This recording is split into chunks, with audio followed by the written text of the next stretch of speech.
Hello everyone, I am Vaishnavi Saruk. Welcome to our channel.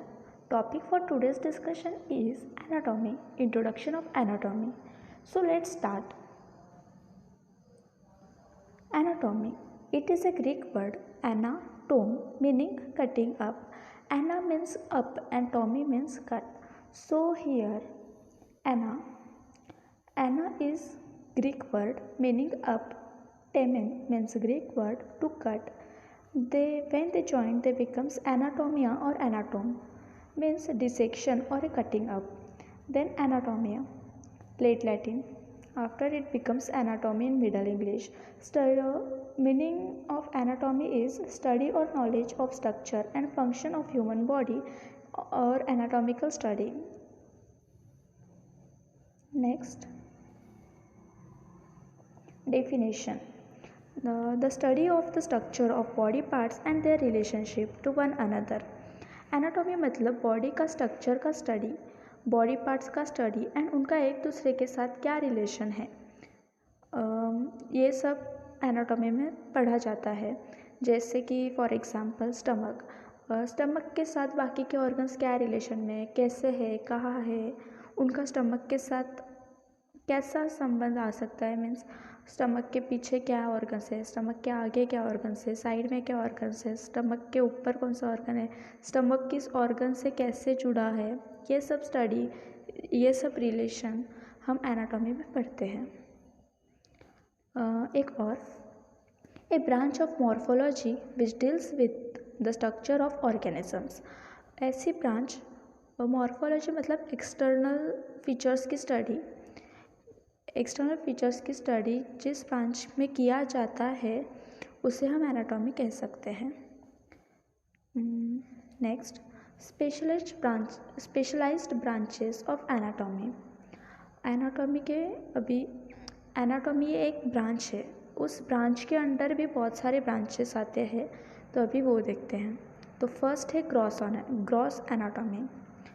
Gross anatomy मतलब that which can be seen with the naked eyes. Gross मतलब बड़ा, तो हम कोई भी बड़ा स्ट्रक्चर अपने आँखों से डायरेक्टली देख सकते हैं, इसलिए उसे ग्रॉस एनाटॉमी के अंडर स्टडी किया जाता है. तो अभी ग्रॉस एनाटॉमी भी सब divided into 3 types which is regional anatomy, systematic anatomy and surface anatomy. अभी रीजनल एनाटॉमी मतलब क्या, body studied by area. Body studied by area मतलब रीजन, कोई रीजन, अभी हेड रीजन है या फिर अपर लिम्स है, लोअर लिम्स है, ऐसे रीजनल स्टडी जो क्रॉस एनाटॉमी में आते हैं. जैसे कि हम खुली आँखों से अपने देख सकते हैं, इसलिए वो रीजनल एनाटॉमी में आता है और रीजनल एनाटॉमी क्रॉस एनाटॉमी में आते हैं. फिर उसके बाद सिस्टमैटिक मतलब body studied by system, digestive system है, फिर सर्कुलेटरी सिस्टम है. ऐसे सिस्टमैटिक स्टडी भी क्रॉस एनाटॉमी के अंडर ही आते हैं, क्योंकि हम वो ऑर्गन्स देख सकते हैं, हम उन ऑर्गन की डायरेक्टली स्टडी कर सकते हैं, इसलिए वो भी ग्रॉस एनाटॉमी में सिस्टमैटिक एनाटॉमी के अंडर आता है.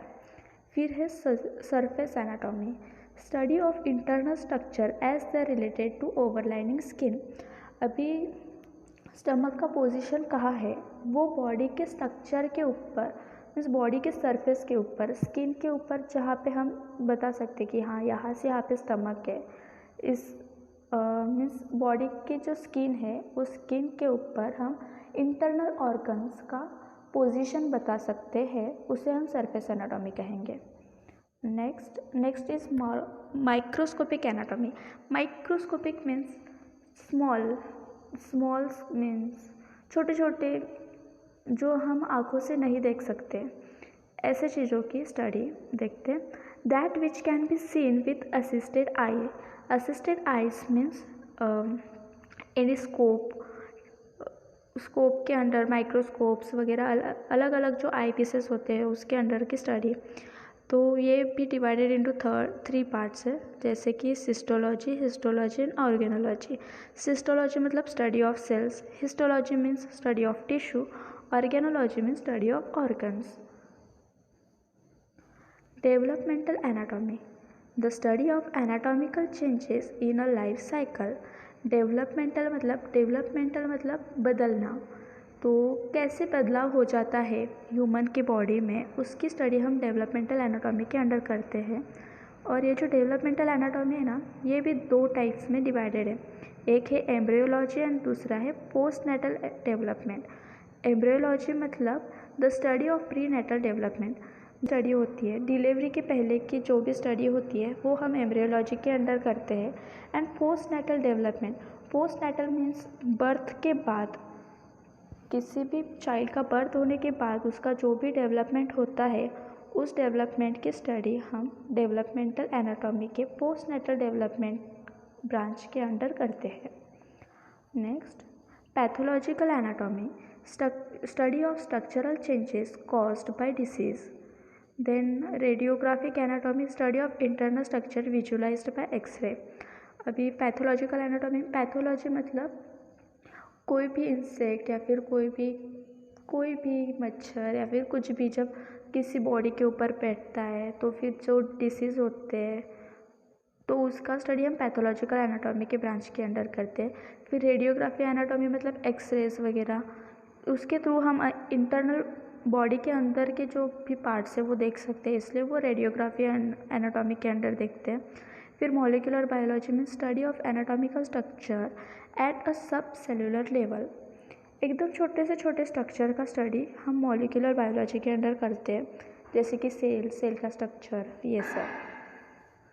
फिर applied anatomy, it is the direct application of facts of human anatomy to medicine and surgery. So applied and clinical anatomy are same. अभी जो भी हम नॉर्मल ह्यूमन फीचर्स देखे हैं उसका सर्जरी या फिर मेडिसिन के लिए क्या यूज़ होता है वो हम applied anatomy means clinical anatomy के अंदर देखते हैं। जैसे कि नॉर्मल क्या है, एबनॉर्मल क्या है। हमें नॉर्मल स्टडी पता है तो कुछ एबनॉर्मलिटीज़ दिखी तो हम उसको क्योर करते हैं, उसकी सर्जरी करते हैं, उसको मेडिसिन से ट्रीट करते हैं। इन सब का स्टडी हम अप्लाइड और क्लिनिकल एनाटॉमी के अंडर करते हैं। Next, comparative anatomy. कंपैरेटिव अभी नाम में ही लिखा है, कंपैरेटिव मीन्स कंपैरिजन करना है। जैसे कि vertebrae, comparison of structural among the vertebrae classes. जैसे कि ह्यूमन स्केलेटन कैसा है, मंकी का स्केलेटन कैसा है, या फिर दूसरे कोई एनिमल का स्केलेटन कैसा है। सिर्फ स्केलेटन ये सिर्फ एग्जाम्पल है, बाकी के सिस्टम्स भी हम कंपैरेटिव एनाटॉमी में स्टडी कर सकते हैं। कंपैरेटिव मीन्स जस्ट कंपेयर करना है ह्यूमन विद अनदर, या फिर कोई दूसरे दो एनिमल्स की डिफरेंट स्पीसीज, ये सब का comparison. Then surgical studies, landmark important for surgery.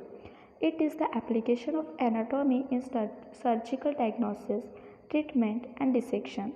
Surgeons keep on practicing new aspects to surgery so that they get updated with day-to-day new approach and remain in good practice. Thank you.